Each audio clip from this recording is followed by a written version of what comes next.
अच्छा, ये क्वेश्चन में क्या कह रहे हैं कि एक बॉल है जो कि प्रोजेक्ट किया हुआ है एयर में और ये जी QRST इसने 4 पॉइंट्स बताए हैं और इनकी हाइट भी बता दी है इन पॉइंट्स की, और कह रहा है कि इन पॉइंट्स पे जो एनर्जी का नाम लिखा हुआ है EQ, ER, ES and ET, ये सारी काइनेटिक एनर्जीज़ हैं, ठीक है।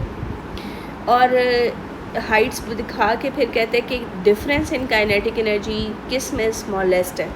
तो मैं क्या करूँगी कि एक बात पक्की है कि ये जब आपका ऑब्जेक्ट ऊपर जा रहा होगा बेटे, तो टोटल एनर्जी सेम होती है। मतलब जब आपने बॉल ऊपर फेंकी तो उसकी जो टोटल एनर्जी होगी वो काइनेटिक और पोटेंशियल का सम होगी। तो मसलन अगर वो Q पॉइंट पे है आपका बॉल, तो आपकी एनर्जी होगी EQ प्लस mg 1.5, यानी 1.5 हाइट की वजह से उसकी GPE बराबर है टोटल एनर्जी, ठीक है ना। और एक बात याद रखें कि जो आपका पार्टिकल जब मूव कर रहा होगा डिफरेंट पॉइंट्स पे, तो उसकी काइनेटिक और पोटेंशियल चेंज हो रही होगी, लेकिन टोटल हमेशा कांस्टेंट रहेगी। क्यों? क्योंकि टोटल काइनेटिक और पोटेंशियल का सम है।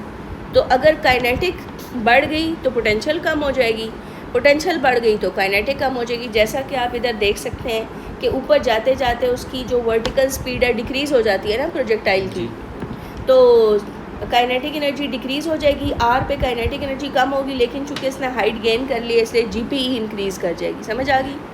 तो अब मुझे ऐसा लग रहा है कि जैसे कि S और जो Q पॉइंट है ना, उन अगर मैं सब के लिए लिख भी लूँ, मैं ER के लिए इक्वेशन लिखती हूँ, ER प्लस mg 1.8 बराबर है E टोटल। मैं पहले डायरेक्ट टेस्ट के लिए लिखने लगी थी, लेकिन मैंने सोचा आपको कंपैरिजन फिर नहीं पता चलेगा, सब के लिए लिखते हैं जी। ये सब के सब की काइनेटिक और पोटेंशियल एनर्जी का जो सम है वो क्या निकलेगा जी, टोटल एनर्जी के बराबर ही निकलेगा। तो अब आप इनमें से किसी भी इक्वेशन को इक्वेट करा सकते हैं अपनी मर्ज़ी से। क्यों? क्योंकि आपने डिफरेंस इन एनर्जी निकालना है। जब आप इक्वेट कराएंगे तो दोनों साइडों पे जो एनर्जी की वैल्यूज़ होंगी उनको आप वो कर लेंगे, दूसरी तरफ ले जाएंगे और डिफरेंस इन एनर्जीज़ आ जाएंगी, और उसमें फिर स्मॉलेस्ट वैल्यू। अभी आप देखें, मैं आपको डायरेक्ट आंसर वाली ही बता देती हूँ, क्योंकि EQ और ES को अगर मैं इक्वेट करा लूँ, यानी क्योंकि वो दोनों टोटल के बराबर है ना, तो EQ mg 1.5 बराबर है ES प्लस mg 1.6। अब देखो बेटा, ये मैं क्या करूँगी कि EQ माइनस ES, जो कि आपको पता है डिफरेंस इन काइनेटिक एनर्जी है, और mg 1.6 माइनस mg 1.5 सही हो गया। mg आप कॉमन निकाल लोगे और 1.6 में से 1.5 सब्ट्रैक्ट करें तो सबसे छोटी वैल्यू बनेगी ये इस डिफरेंस की।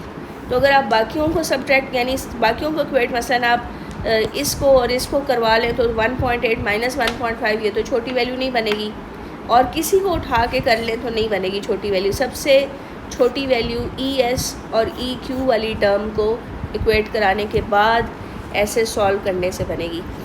ठीक है जी।